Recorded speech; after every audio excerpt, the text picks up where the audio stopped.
এই যে একজন চলে আসছে মাছ কিনতে।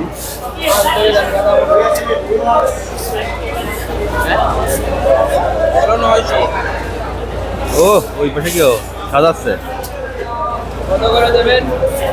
সাদ্দাম ভাই। আজ বড়দা নেই কা ভাই আজ পাই নেই, আজ বসি বড়দা আসেনি মার্কেটে। আজকে বড়দা আমি পাই নাই আছে ভাই। আগে একদিন দেখলাম যে আরে 1 কেজি 200 গ্রাম সাইজ, মানে বাজারে আজ কারোর কাছে বড়দা নেই, তাই না?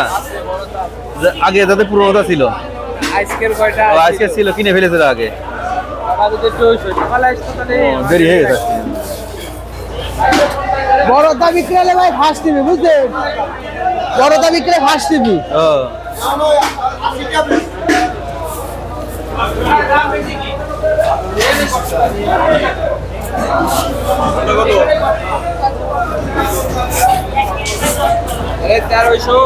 ওটা 1300, এটা 900, এটা 1000। 1200 টাকা রাখবো স্যার। সাদ্দাম ভাই ওই মার্কেটে যাবে না এবার? কোন মার্কেটে? ওই মার্কেটে যাবে না? জামরু তলাই। না না না, বিরিতির ওখানে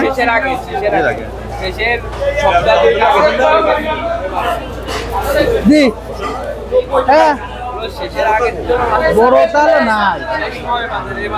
বড়দা যদি থাকে আমার দোকানে না যায়, টাকা দিয়ে কি করবো? সকালে জিনিস ওরে বাবা, আর এগুলো বেশি 1300 1200 টাকা রাখবেন, কেবল 10 কেজি বেচলেন এক জায়গায় দেখেন। হ্যাঁ। 900 থেকে 850। এটা হলো আপনার 5টায় 2 কেজি হবে। আর তারপর আপনি বাজারের ভিতরে সর্বোচ্চ উন্নত মানের মাছ দেবেন, কাদা মোটা আছে, ভালো মাছ, খুব ভালো মাছ। এতে করে মাছ নেই স্যার। কাকা কাকা ওটা মাছ নেই। সাদ্দাম ভাই ওরে প্লেটটা রাখতে হবে, মাছ তুলে প্লেটের উপরে ছাপা দিতে হবে। ও ভাই নে যা, তাহলে দেখতে সুন্দর লাগবে। খরিদ্দার আসলেই মাছ দিলে এরকম প্লেট ওর মেরে দেবা। কি বলেন?